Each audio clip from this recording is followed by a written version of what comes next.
ऐसा जीव है जो अपनी मादा को दूर से ही ढूंढ लेता है। तो ध्यान में रखिएगा, कौन सा? रेशम का कीड़ा। और ये भी ऑनलाइन में पूछा गया, ये भी पूछा जा चुका जब हम दिए। इसके बाद कहा जा रहा है कि मच्छर मनुष्य के शरीर की गंध एवं तलवे की गर्मी कहाँ कैसे? तो मच्छर मनुष्य को कैसे ढूंढता है? शरीर की गंध एवं तलवे की गर्मी से अंधेरे में भी उसे ढूंढ लेते हैं।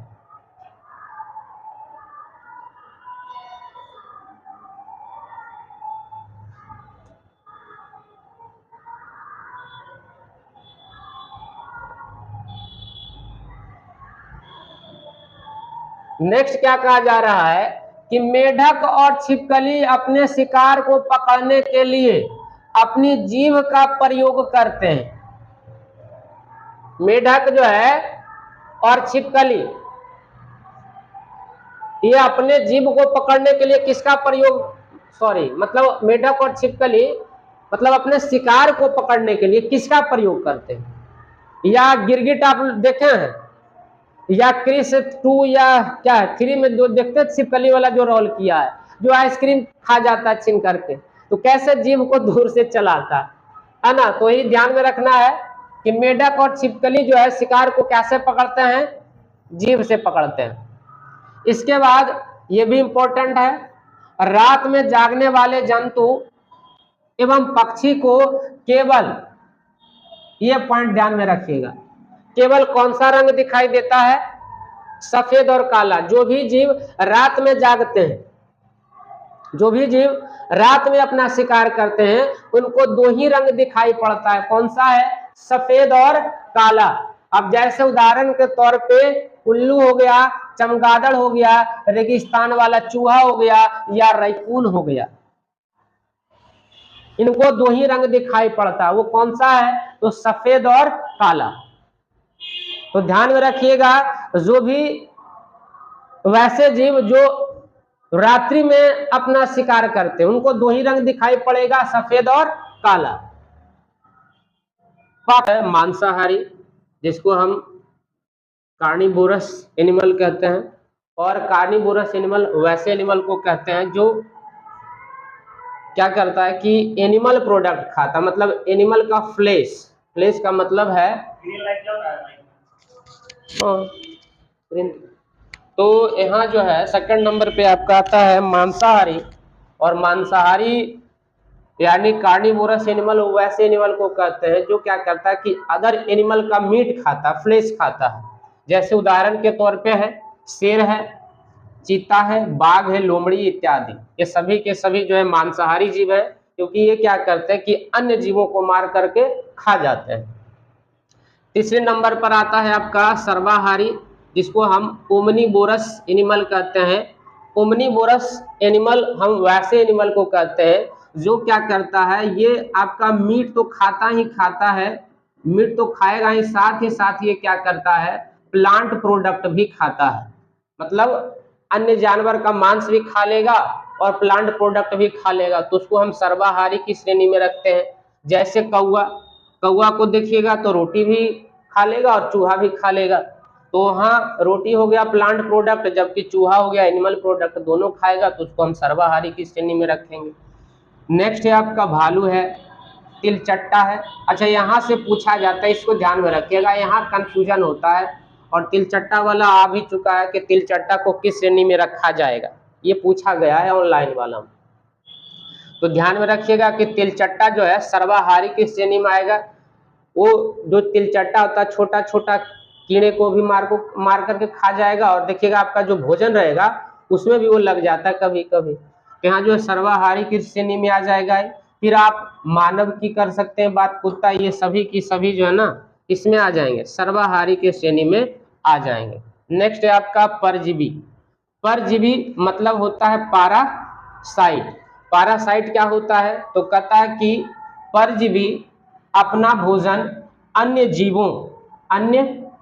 जीवों के द्वारा यहाँ क्या है, पचाए गए भोजन से प्राप्त करते हैं। तो वैसे जीव को हम क्या कहेंगे, परजीवी कहेंगे। जैसे गोल कृमि, फीता कृमि, जू, मलेरिया पैरासाइट। मलेरिया पैरासाइट मच्छर के ब्लड में होता है और उसी से मच्छर के मतलब मच्छर के ब्लड में रहता है और उसी से अपना क्या करता है, पोषण पूरा करता है। जू अगर बात करें तो बाल में ये रहता है ना, और आपका बाल से क्या करता, ब्लड मतलब आपके स्किन से ब्लड को खींचेगा, आप ही से अपना पोषण पूरा कर लेगा। तो पैरासाइट में ध्यान रखिएगा, पैरासाइट हम वैसे जीव को कहते हैं जो अपना भरण पोषण क्या करते हैं, दूसरे जीव से प्राप्त करते हैं, मतलब दूसरे जीव पर डिपेंड है। इसके बाद आपका आता है नेक्स्ट जो है मृत जीवी, जिसको हम डीकम्पोजर कहते हैं। अब ये जो है डीकम्पोजर क्या होते हैं, अगर हम डीकम्पोजर की बात करें तो डीकम्पोजर क्या है, कहता है कि जो पशु अपना भोजन मृत यानी डेड तथा अपघटित सड़े गले, अपघटित का मतलब है सड़ा गला चीज, अपघटित जैविक पदार्थों से प्राप्त करते हैं उसको हम क्या कहते हैं, मृत जीवी कहते हैं। जैसे लैक्टोबैसिलस। लैक्टोबैसिलस क्या है, तो लैक्टोबैसिलस एक प्रकार का बैक्टीरिया है, ये बैक्टीरिया सूक्ष्म जीव है। उसी तरह से आपका नेक्स्ट है आपका एसिटोबैक्टीरिया कुकुरमुत्ता, जिसको हम अंग्रेजी में मशरूम कहते हैं, मशरूम। तो आप बरसात के मौसम में देखिएगा कि कहीं अगर सड़ा गला लकड़ी है तो उस पर छाता जैसा चीज निकल जाता है, तो वो जो छाता जैसा चीज है वो क्या है, आपका कुकुरमुत्ता मशरूम। और मशरूम के कई प्रजाति, एक को खाया भी जाता है और कुछ जहरीला भी होता है, उसको अगर आप खा लीजिएगा तो आपका मृत्यु होना निश्चित है। तो ध्यान में रखिएगा कि ये जो है किस श्रेणी में आएगा, मृत जीवी में आएगा, क्योंकि ये अपघटित पदार्थों से जो है ना अपना भरण पोषण करते हैं। या लैक्टोबैसिलस, लैक्टोबैसिलस बैक्टीरिया है, ये भी आपका बैक्टीरिया ही है, एसिटोबैक्टीरिया। इसके बाद नेक्स्ट है आपका, अगर कहें कि प्रजनन, प्रजनन के आधार पर अगर जंतुओं का वर्गीकरण देखा जाए तो सबसे पहला है आपका अंडायुज, मतलब अंडा देने वाले। अब जैसे उदाहरण के तौर पे छिपकली है, मेढक है, पक्षी है, घड़ियाल है, ये सभी के सभी जो है अंडा देने वाले जीव हैं। जबकि जरायुज की अगर बात करें, विविपैरस की बात करें, तो जरायुज क्या हो गया कि जो बच्चे को जन्म देता है, जैसे हाथी है, गाय है, घोड़ा है, भैंस, बकरी, चमगादड़। अब यहाँ पे इस पे ध्यान में रखना है ना, इस पे आपको थोड़ा ध्यान में रखना है कि चमगादड़ जो आएगा वो जरायुज में आएगा। बाकी ये सब तो ध्यान में रह जाएगा, लेकिन चमगादड़ में कंफ्यूजन हो जाता है, क्योंकि यहाँ दिमाग में विचार क्या आता है कि चमगादड़ तो बर्ड की श्रेणी में है, तो बर्ड है तो अंडा देगा, लेकिन ऐसा नहीं है।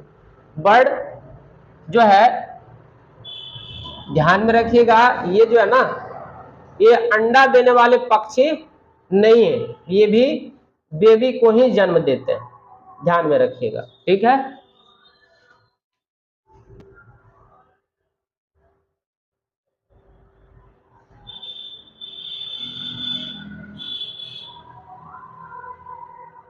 अब यहाँ पे अगर हम वास स्थान की बात करें तो वास स्थान के आधार पर जंतुओं का अगर हम वर्गीकरण देखें तो पहला है स्थलीय जीव, जिसको टेरेस्ट्रियल एनिमल कहते हैं।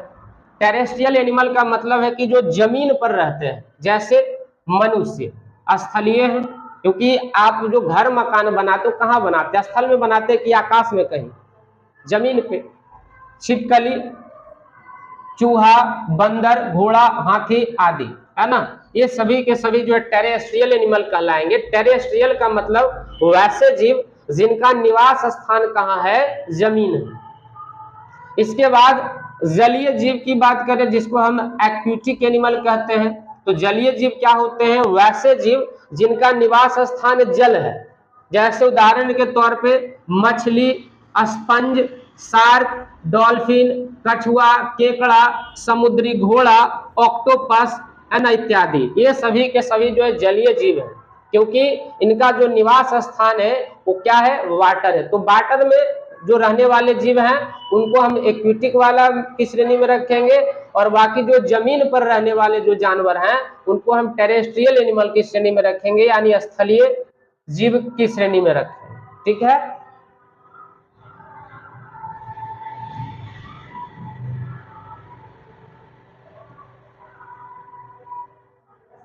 इसके बाद नेक्स्ट है आपका मरुस्थलीय, जिसको हम डेजर्ट एनिमल कहते हैं। मरुस्थलीय जीव जैसे ऊंट, विषैली छिपकली, खरगोश, चूहा। और आपका चौथा नंबर पर है वायवीय जंतु। वायवीय मतलब कि जिनका आवास स्थान क्या हो, धरती से ऊपर हो, जैसे पक्षी। तो पक्षी अपना क्या करेगा, घोंसला बनाएगा, और घोंसला कहाँ है, जमीन से ऊपर है कि नहीं है। तो जिनका निवास स्थान जमीन से ऊपर रहेगा उसको हम क्या कहेंगे, वायवीय जंतु कहेंगे। ठीक है, ध्यान में रखिएगा। और भी ड्रैको है, और भी कह सकते हैं, जैसे आपका कबूतर, कौवा, मैना,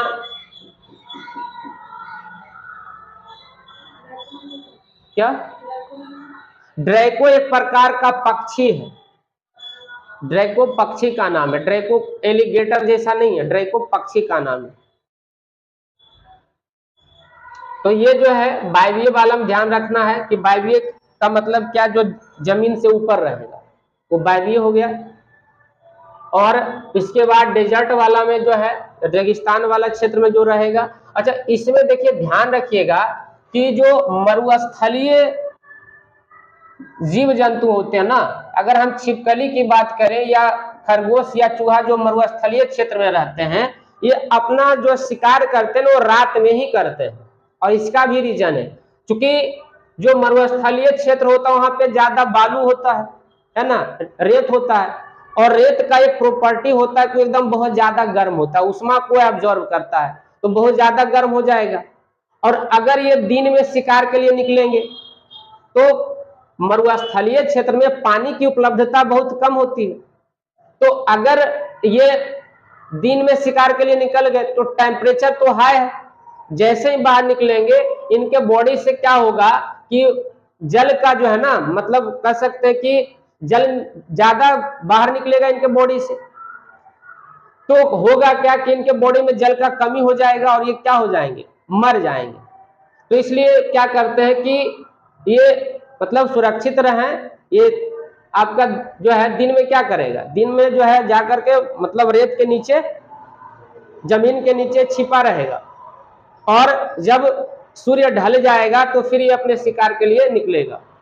और एक चीज ध्यान रखिएगा कि जाड़े के मौसम में जो छिपकली की अगर बात करें, छिपकली, तो ये जाड़े के मौसम में दिखाई देता है, दिखाई देता है, जाड़ा में देखते हैं, सर्दी के मौसम में दिखाई देता है, ज्यादा नहीं दिखाई देता। इसका रीजन है, क्या रीजन है, तो ये चले जाते हैं हाइबरनेशन में, ये कोल्ड ब्लडेड एनिमल, तो इस कारण से ये हाइबरनेशन में चले जाता है। हाइबरनेशन कहने का मतलब है शीत निद्रा में चले जाते हैं। ठीक है, हालांकि इसके बारे में आपको आगे बताएंगे। तो स्थलीय में ध्यान में रखना है, स्थलीय जंतु की जब भी बात होगी तो जमीन पर रहने वाले जो हैं उनको हम स्थलीय की श्रेणी में रख लेंगे।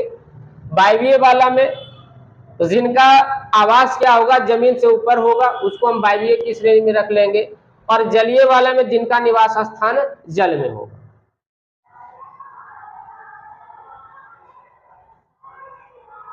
इसके बाद हम बात करें पोषण के आधार पर जंतुओं का वर्गीकरण। तो पोषण के आधार पर अगर हम बात करें तो सबसे पहला जो है आपका ऑटोट्रॉफ्स यानी स्वपोषी। स्वपोषी है, कहता है कि स्वपोषी कौन है, तो जो अपना भोजन स्वयं बनाते उसको हम स्वपोषी की श्रेणी में रखेंगे। जैसे हरे पौधे अपना भोजन खुद बना लेते हैं। इसके बाद शैवाल होगा, है ना, शैवाल जिसको एल्गी कहा जाता है। इसके बाद आपका साइनोबैक्टीरिया और यूग्लिना, ये सूक्ष्म जीव है, ये यूग्लिना ये सूक्ष्म जीव है, माइक्रो ऑर्गेनिज्म है, समझ रहे हैं ना। साइनोबैक्टीरिया ये भी सूक्ष्म जीव है, शैवाल ये भी सूक्ष्म जीव की श्रेणी में शामिल है, हरे पौधे। तो ये जो है अपना पोषण स्वयं करते हैं, इसलिए इनको हम स्वपोषी कहते हैं। लेकिन अगर मनुष्य की बात करें तो क्या मनुष्य स्वपोषी हो सकता है? नहीं। हम अपने पोषण के लिए किस पे निर्भर हैं? हम अपने पोषण के लिए निर्भर हैं किस पे? या तो प्लांट पे निर्भर हैं या तो एनिमल पर निर्भर हैं। तो हम अपना पोषण नहीं कर सकते हैं, हम अपने पोषण के लिए प्लांट या एनिमल पर निर्भर है। लेकिन प्लांट अपना जो है भोजन क्या कर लेता, खुद तैयार कर लेता, लेकिन हम लोग अपना भोजन तैयार कर सकते हैं? नहीं कर सकते। तो स्वपोषी की बात जब भी अगर होगी तो ये ध्यान में रखना है कि स्वपोषी हम वैसे जीव को कहेंगे जो अपना भोजन खुद तैयार कर लेगा।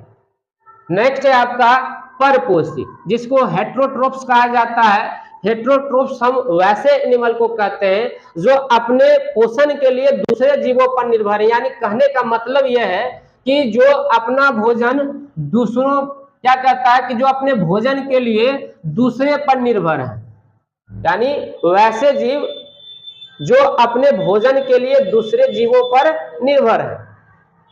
अब उदाहरण के तौर पे मनुष्य, कुत्ते, पक्षी, मछली, ये सभी के सभी जो है परपोषी होंगे। क्यों? क्योंकि ये अपना भोजन खुद बना नहीं सकते, ये अपने भोजन के लिए अन्य जीवों पर आश्रित है, निर्भर है। ठीक है, तो ध्यान में रखिएगा। यहां से भी सवाल आपका आता है, इसको ध्यान में रखिएगा। पेपर 1 में यहां से आपका सवाल आता है, इसलिए इसको ध्यान में आपको रखना है। बाकी अगर कोशिकीय संरचना के आधार पर देखा जाए तो अच्छा ये जो है इस नेक्स्ट है आपका कह रहा है कि शारीरिक संरचना के आधार पर जंतुओं का वर्गीकरण। तो सबसे पहला कशेरुकी जंतु है ना, मतलब जिसमें समझिए कि रीढ़ की हड्डी होती है। कशेरुकी का मतलब ये समझिएगा जिसमें रीढ़ की हड्डी पाई जाती है। जैसे हम लोग में यहाँ देखिए रीढ़ की हड्डी होती है और इसमें टोटल कितना होता है, इस तरह से आपका जुड़ा होता है, इस तरह से जुड़ा होता है ना।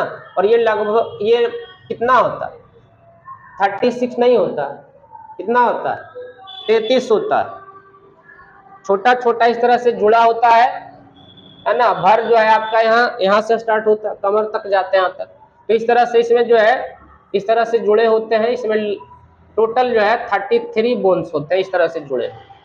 तो जिसमें रीढ़ की हड्डी रहे, समझ रहे ना, उसको हम कशेरुकी जंतु की श्रेणी में रखेंगे।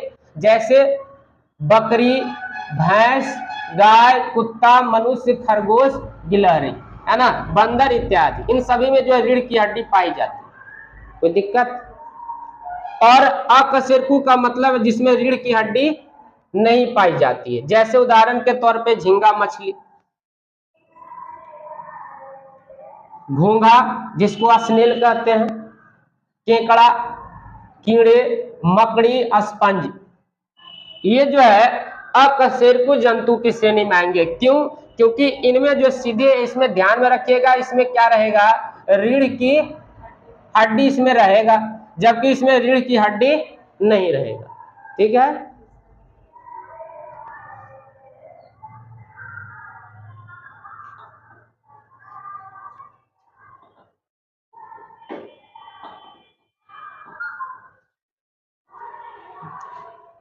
और यहां से भी आता है पेपर 1 में। पेपर 1 में यहां से नहीं आता है सवाल, अभी तक तो नहीं हम देखे हैं, हालांकि इसको भी पढ़ लीजिए। ठीक है, अगर कोशिकीय संरचना के आधार पर देखा जाए तो कोशिकीय संरचना के आधार पर जीवों को 2 कैटेगरी में डिवाइड किया गया है। एक है आपका एक कोशिकीय और दूसरा है आपका बहुकोशिकीय। एक को कहते हैं यूनिसेलुलर एनिमल, मतलब वैसा जीव जिनका पूरा का पूरा जो बॉडी स्ट्रक्चर होता है वो सिर्फ सिंगल सेल का बना होता है, एक सेल का बना होता है, उसको हम एक कोशिकीय जीव की श्रेणी में रखेंगे। जैसे अमीबा, यूग्लिना, पैरामीशियम, बैक्टीरिया और भी हैं। जैसे अगर बात करें क्लेमाइडोमोनास, क्लेमाइडोमोनास, ठीक है। बैक्टीरिया है, क्लेमाइडोमोनास है, पैरामीशियम है, यूग्लिना है, अमीबा है। अच्छा, पैरामीशियम में एक चीज ध्यान रखिएगा कि इसका जो शेप होता है वो चप्पल के जैसा होता है। यहां से सवाल आता है, इसका जो शेप होता है कैसा होता है? चप्पल के जैसा। तो ये पूछा जाता है कि पैरामीशियम का शेप कैसा होता है, तो स्लीपर यानी चप्पल के जैसा होता है, ठीक है। ये सभी के सभी एक कोशिकीय जीव है, क्योंकि इनका जो बॉडी होता है पूरा का पूरा एक कोशिका का ही बना होता है। जबकि अगर हम बात करें बहुकोशिकीय जीव की बात करें, तो बहुकोशिकीय जीव वैसे जीव को कहते हैं जिनका बॉडी जो होता है एक से अधिक कोशिकाओं का बना होता है, और इसको हम अंग्रेजी में कहते हैं मल्टी सेलुलर एनिमल्स कहते हैं। जैसे उदाहरण के तौर पे मनुष्य, ये बहुकोशिकीय है। हाथी बहुकोशिकीय जीव है, घोड़ा, कुत्ता, गधा, पेड़ पौधे इत्यादि, है ना, ये सभी के सभी जो है बहुकोशिकीय जीव है। कोशिका का खोज कौन किया था पता है? सर्वप्रथम जो कोशिका का खोज किया गया था रॉबर्ट हुक नाम के वैज्ञानिक के द्वारा, रॉबर्ट हुक। और ये जो है 1665 में आया था, और इन्होंने खोज किया था मृत कोशिका का। किसका? मृत कोशिका का। फिर इसके बाद एक और वैज्ञानिक आए जिनका नाम था ल्यूवेनहॉक, और ये जो है फिर आए, और यह 1776 में। ध्यान में रखिएगा, है ना, कि सर्वप्रथम कोशिका का खोज किसके द्वारा? रॉबर्ट हुक के द्वारा। कौन सा कोशिका था? मृत कोशिका था। जबकि इनके द्वारा जो खोजा गया था वो है आपका जीवित कोशिका, जीवित कोशिका। और ये कौन सा कोशिका था? तो ये बैक्टीरिया का कोशिका था, ये बैक्टीरिया वाला कोशिका था। इन्होंने क्या किया कि अपने घर के बगल वाले तालाब से पानी लाया, है ना, और उसको माइक्रोस्कोप के नीचे देखा, तो उसमें छोटा छोटा जो चीज नजर आया उनको, है ना, वही है आपका। तो ध्यान में रखिएगा, यहां से सवाल कि कोशिका का खोज रॉबर्ट हुक, कौन सा? मृत जीवित कोशिका का खोज ल्यूवेनहॉक, ठीक है। और ये कौन सा था? बैक्टीरिया वाला था। चलिए,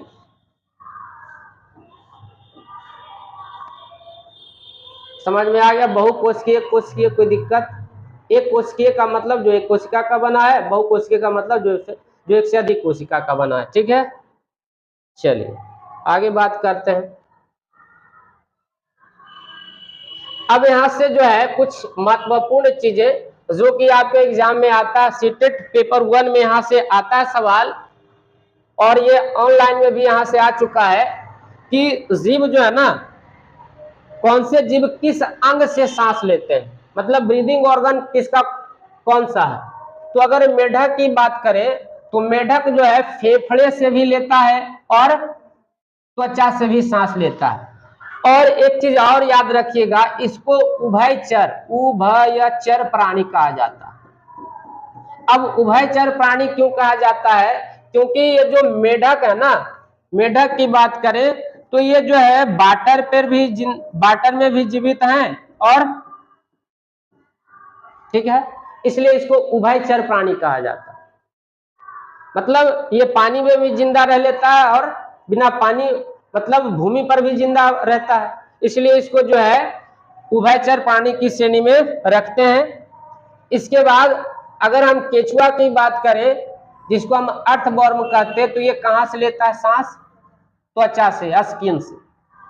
मक्खी और कॉकरोच की अगर बात करें तो ये बातक, जिसको अंग्रेजी में स्पाइरकल्स कहेंगे, तो बातक से ये सांस लेने का काम करता है।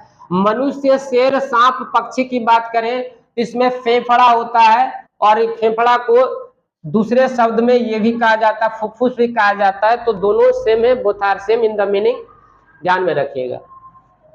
इसके बाद अगर ऑक्टोपस की बात करें और मछली की बात करें तो ये गिल से सांस लेते हैं, और इसको क्लोम भी कहा जाता है। तो मछली या ऑक्टोपस किस अंग से सांस लेते हैं? गिल से या क्लोम से। व्हेल और डॉल्फिन की अगर बात करें तो ये नासा द्वार के द्वारा सांस लेते हैं, या बात छिद्र, एयर होल या विंड होल्स भी इसको कहते हैं।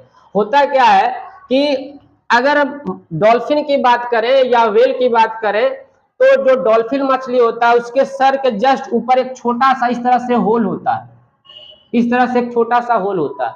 जब भी इसको ऑक्सीजन की आवश्यकता, मान लीजिए, चलिए ये वाटर है, सपोज कर लीजिए ये वाटर है, ये वाटर है, मान लीजिए कि यहाँ पे जो है ऐसे मछली तो बनेगा नहीं, चलिए कोई बात नहीं है ना। मान लीजिए ये मछली है, तो यहाँ क्या होता है कि यहाँ एक छोटा सा होल होता है। अब इसको ऑक्सीजन की आवश्यकता पड़ गई तो करेगा क्या कि ये सतह पे आएगा और फिर ये ऑक्सीजन भर लेगा और फिर क्या करेगा, पानी के नीचे चला जाएगा।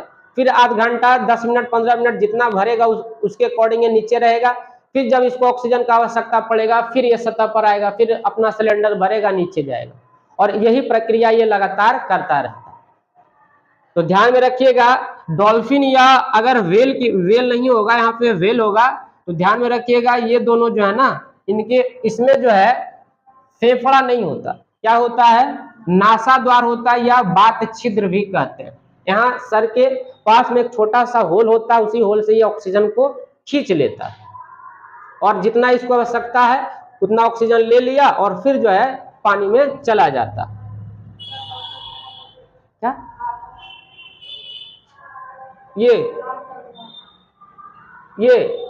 ये बातक जो है, यहाँ देखिए होता क्या कि कॉकरोच जो है ना उसके बॉडी पे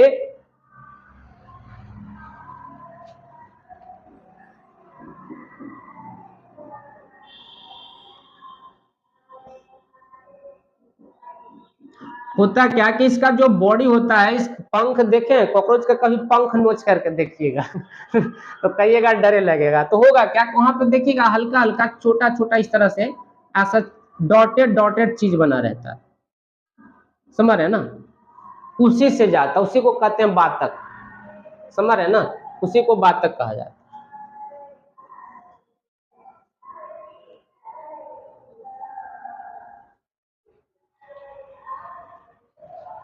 अच्छा, इसके बाद ये तो हो गया।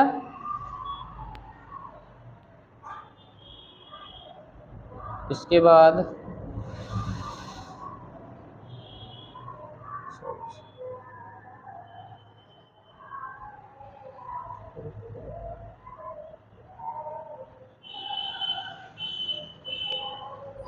जंतुओं में गति की अगर बात करें तो मूवमेंट अगर देखा जाए तो चलने वाले जंतु, अब जैसे शेर, कुत्ता, बिल्ली, गाय, मनुष्य और भैंस, ये सभी के सभी क्या है, चलने वाले हैं।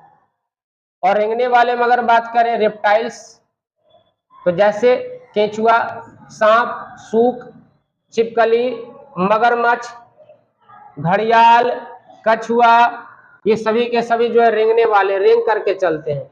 हम लोग जैसे पैर से आसानी से चलते हैं, ये जो है ना ये जीव पैर से नहीं चलते, रेंग करके चलते हैं।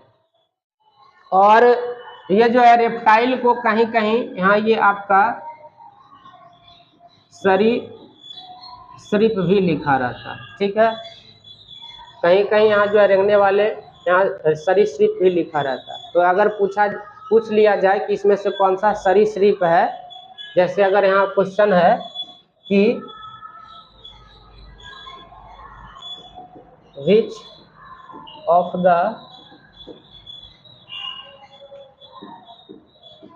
the following is a reptile, अब यहाँ दे दिया, मान लीजिए काऊ है, क्रो है, स्नेक है, और डी है नन ऑफ दीज, क्या हो जाएगा इसमें से, राइट आंसर सी होगा, है ना, स्नेक ये हो जाएगा। रेप्टाइल रेंग करके चलने वाला या सरीसृप भी लिखा रहता है, तो इसको ध्यान में रखिएगा। क्या सूक एक जीव है, जैसे सांप है ना, सूक वही है, ऐसे सांप का सर पर्यायवाची शब्द क्या होता है सर, भुजंग होता है ना, सूक अलग चीज है, हाँ हाँ हाँ हाँ, उसी को कहते हैं। हाँ नेक्स्ट, चलिए यहाँ उड़ने वाले जंतु की अगर बात करें जिसको एरियल एनिमल्स कहा जाता है, जैसे कौवा है, कबूतर है, गिद्ध है, उल्लू, ये सब उड़ने वाले हैं। ये सब जो है आपको मोटा मोटी पढ़ लेना है ना, ये सब जो है ज्यादा हार्ड चीज नहीं है। और यहाँ पे देखिए ध्यान में रखने वाला जो चीज है ये ध्यान में रखना है क्या, तो शुतुरमुर्ग और एमू उड़ते नहीं हैं बल्कि तेज गति से भागते हैं। हालांकि ये बर्ड की श्रेणी में है बट ये उड़ता नहीं। कौन सा, शुतुरमुर्ग और एमू, ठीक है, ध्यान में रखिएगा। तैरने वाले जंतु की अगर बात करें तो तैरने वाले में कौन कौन आ जाएगा, मेढक है, मछली है, बत्तख है ना, और भी कई सारे जीव हैं जो तैरने वाले की श्रेणी में आएंगे।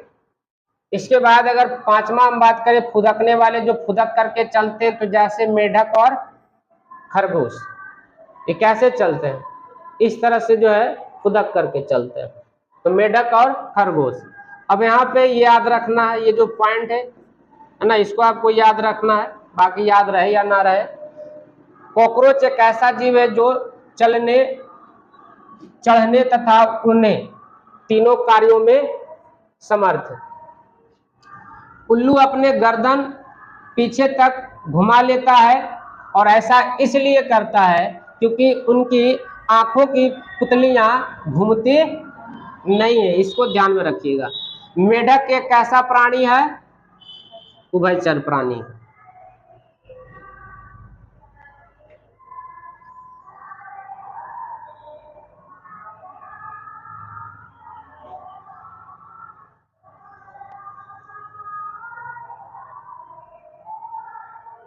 इसके बाद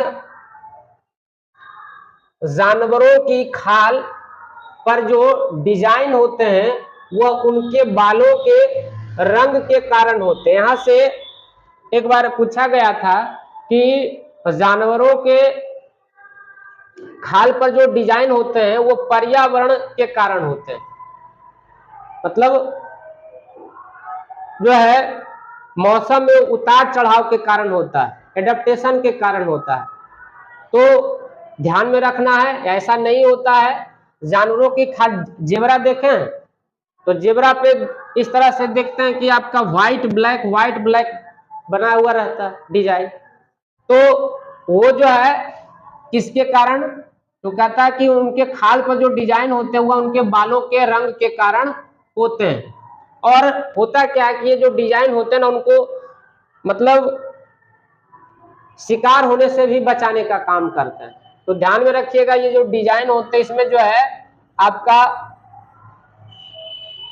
पर्यावरण का कोई प्रभाव नहीं है उस पर। बालों पे जो आपका डिजाइन होता है, ध्यान में रखिएगा, उसके बालों का रंग के कारण होता है।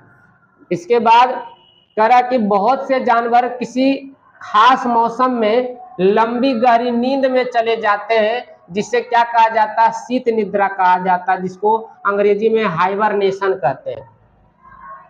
जैसे ठंड के मौसम में देखिएगा छिपकली दिखाई नहीं देगा, मच्छर जब ज्यादा ठंड रहे तो उस समय देखिए मच्छर खोजिए, रहेगा लेकिन बहुत ही कम, या छिपकली आप खोज करके दिखाइए, अभी देखिएगा छिपकली आपको उतना दिखाई नहीं देगा, लेकिन जैसे ही गर्मी बढ़ेगा तो छिपकली क्या हो जाएगा कि बाहर आ जाएगा, तो हाइबरनेशन में चले जाते हैं।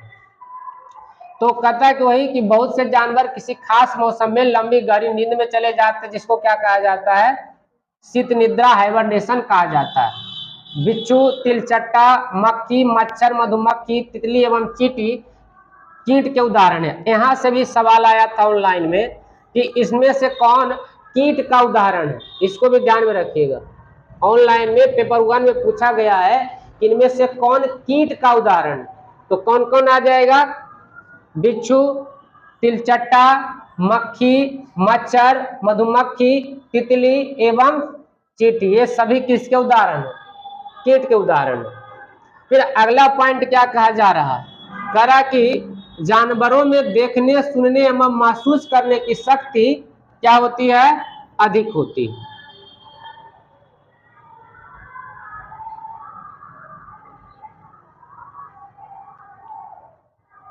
इसके बाद स्तनधारी जीव क्या होते हैं, जिसको मैमल कहा जाता है। तो स्तनधारी वैसे जीव को कहते हैं जो बच्चे को जन्म देता है और बच्चे को दूध पिलाने का काम करता है, उसको हम स्तनधारी जीव कहेंगे। तो कह रहा कि वे जंतु जो बच्चा पैदा करते हैं तथा जिनके सिर पर बाल, बोल नहीं, यहाँ पे क्या हो जाएगा, बाल पाए जाते हैं, स्तनधारी कहलाते हैं। जैसे गाय, मनुष्य, बकरी, हाथी, चूहा, चमगादड़। इस पे विशेष ध्यान रखना है, इस पे विशेष ध्यान रखना। चमगादड़ किस श्रेणी में आएगा, स्तनधारी में आएगा। क्योंकि अभी आपको बताए हैं कि ये जो है अंडा नहीं देता, ये अंडा नहीं देता, ये जो है बच्चे को जन्म देता है, समझ रहे ना। इसलिए इसको स्तनधारी की श्रेणी में रखा जाता है। और सवाल ऐसे भी पूछा जाता है कि कौन सा ऐसा स्तनधारी जीव है जो उड़ता है, कौन सा, चमगादड़। चमगादड़ एक ऐसा स्तनधारी जीव है जो उड़ता है, फ्लाई करता है। फिर ध्यान में रखना है कि मधुमक्खी का जो पालन है, शहद किसके लिए, शहद के लिए, शहद के लिए और मोम के लिए यानी वैक्स के लिए जो है किया जाता है। तो अब मधुमक्खी से जो शहद निकालते हैं उससे आपका मोम भी बनाया जाता है। मोमबत्ती जो दिखते हैं ना जी, वो तो पेट्रोलियम प्रोडक्ट होता है। मोमबत्ती जो दीपावली में जला रहे हैं वो पेट्रोल से बनता है, पेट्रोलियम प्रोडक्ट होता है। लेकिन अगर इसके मोम की बात करें तो ये ब्यूटी प्रोडक्ट में इस्तेमाल होता है और ये काफी कॉस्टली भी होता है।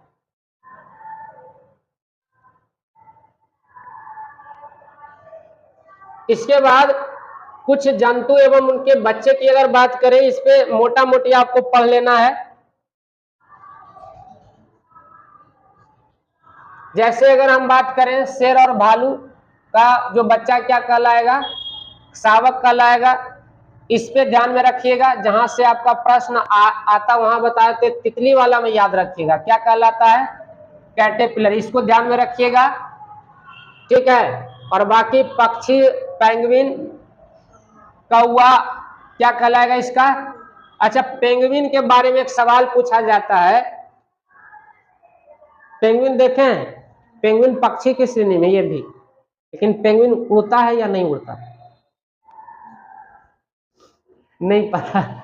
पेंगुइन जो है ये बर्फीले क्षेत्रों में रहने वाला जीव है, समझ रहे ना, बर्फीले क्षेत्र में रहने वाला जीव है। और ये एक ऐसा बर्ड है ना, ये बर्ड की श्रेणी में, ये भी जो है उड़ता नहीं है, ठीक है। ये भी उड़ता पक्षी है बट उड़ता नहीं है। इसके बाद इसका ऐसा जीव है जो अपनी मादा को दूर से ही ढूंढ लेता है। तो ध्यान में रखिएगा, कौन सा, रेशम का कीड़ा। और ये भी ऑनलाइन में पूछा गया, ये भी पूछा जा चुका जब हम दिए। इसके बाद कहा जा रहा है कि मच्छर मनुष्य के शरीर की गंध एवं तलवे की गर्मी कहां कैसे, तो मच्छर मनुष्य को कैसे ढूंढता है, शरीर की गंध एवं तलवे की गर्मी से अंधेरे में भी उसे ढूंढ लेते हैं।